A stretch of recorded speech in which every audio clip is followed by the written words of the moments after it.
시청자 여러분 안녕하십니까? 주말 잘 보내고 계십니까? 월성 1호기에 대한 감사 결과가 곧 발표됩니다.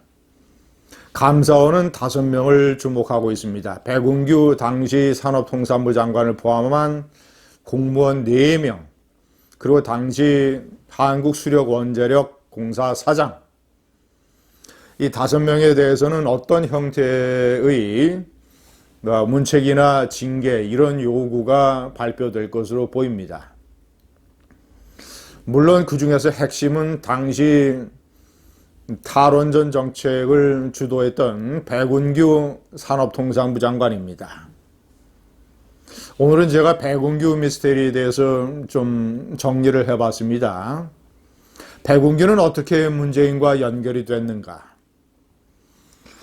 모든 이 탈원전 이 대재앙의 시초는 문재인의 판도라 영화 관람입니다.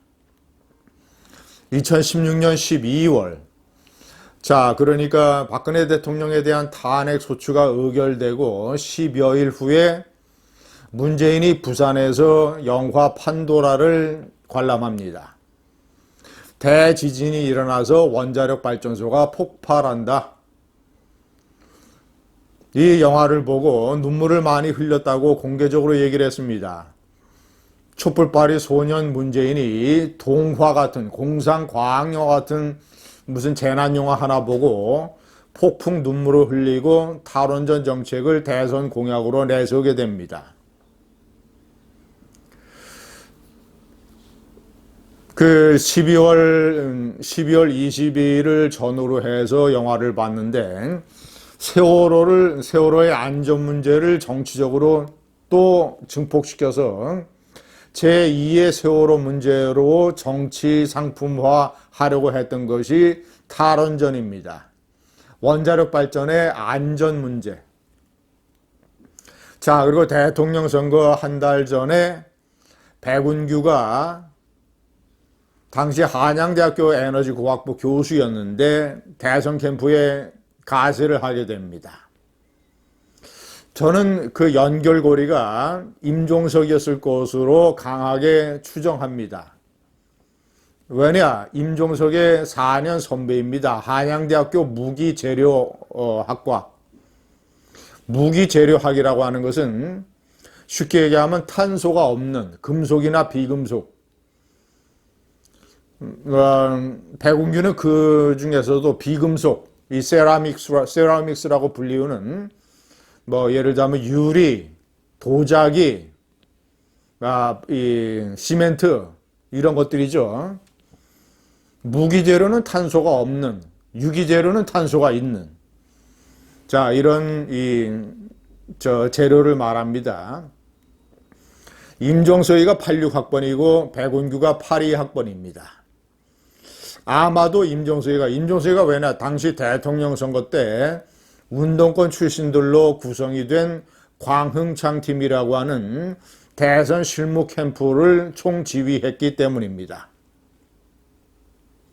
자, 그리고 임종석이가 집권 후에 대통령 비서실장이 되고 아마도 임종석이가 강하게 천거하지 않았겠는가?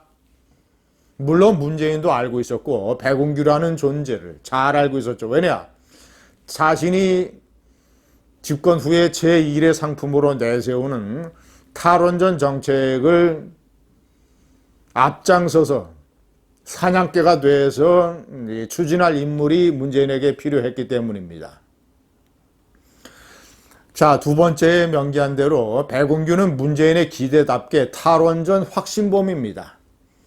자, 그리고 에너지 수요 예측, 신재생 에너지 전문가, 연료전지, 반도체, 이런 것에 관한 상당한 이 연구를 가지고 있는 이런 학자입니다. 아니나 다를까 백운규는 탈원전 확신범입니다. 자, 3개월 전에 경향신문과에 가진 인터뷰에서 자신은 당시 장관으로 다시 돌아가더라도 월성 1호기 조기 폐쇄를 추진하겠다. 이렇게 얘기를 했습니다. 오히려 최재형 감사원장이 이 원전에 관한 확신에 차 있는 이런 원전주의자라고 비판을 했습니다. 백운규의 이 죄과라고 제가 오늘 제목을 달았습니다만은 여러 가지 죄과가 있습니다.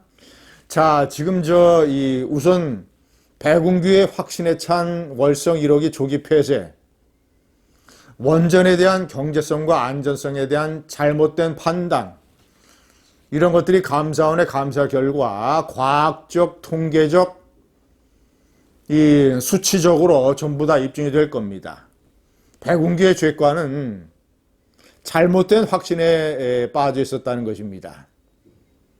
자, 유럽연합도 탈원전 정책을 추진하다가 지금 전부 다 원전 유지 가동으로 다 돌아섰습니다. 독일만 빼놓고 독일도 지금 탈원전 정책을 후회하고 있죠. 유럽연합은 2050년까지 탄소 배출량 제로를 목표로 하고 있습니다. 기후변화 때문에 탄소 배출 문제가 심각해지자 다시 원전 정책으로 바뀌고 있습니다. 미국은 원전의 수명을 플로리다 원전 2개의 수명을 60년에서 80년으로 늘렸습니다. 80년까지 늘렸습니다. 근데 월성 1호기는 원래 설계 수명 30년을 40년으로 겨우 10년 늘렸는데, 그것도 7천억 원을 들여서 전부 다 정비 공사를 해서 겨우 10년 늘렸는데, 그것도 이 백운규를 비롯한 탈원전 정책 문재인 권력 측에서 그것도 5년이나 줄여서 2017년 조기 폐쇄를 2018년 4년이나 줄여서 조기 폐쇄를 결정했던 것입니다. 백운규는 미국의 표준기술연구소라는 데서 수년간 근무를 했습니다. 자, 그러면 미국의 에너지와 미국의 과학 이런 것에 관해서 반드시 깊은 연구와 관심이 있어야 됩니다. 그럼에도 불구하고 미국은 원전 수명을 60년에서 80년까지 늘리는데 왜 이렇게 탈원전이라고 하는 월성 1호기 조기 폐쇄라고 하는 바보 같은 정책을 추진했는가? 마지막으로 영혼이 없는 공무원들, 감사를 받은 일부 공무원들은 대통령의 국정과제를 성실하게 수행하는 것이 무엇이 잘못됐는가라고 이런 식의 변명을 해야 됐다고 합니다. 공무원은 영혼이 없다는 말이 있습니다. 그러나 저는 그것이 공무원의 구조적 본질이 아니라고 생각을 합니다. 자신이 정권의 잘못된 정책에 반대해서 저항을 하면 일시적인 인사상의 불이익은 받을 수 있지만 공무원의 신분은 법으로 보장이 되기 때문에 공무원의 신분 자체가 위협을 받는 일은 없습니다. 그리고 본인이 공개적으로 반대를 하게 되면 정권이 그 사람을 무서워서 커다란 불이익을 주지 못합니다. 그리고 의로운 반대를 하게 되면 세상이 바뀌었을 때 정치 지역구 공천을 받을 수도 있고 아니면 중용될 수도 있고, 왜냐 그가 옳은 일을 했기 때문에. 그래서 공무원이 꼭 영혼이 없어야만 된다는 것은 공무원의 구조적 본질이 아닙니다. 물론 백운규는 확신범이었지만 감사원의 감사 결과 백운규가 얼마나 바보 같은 짓을 했는지 만천하에 드러날 것입니다. 감사합니다.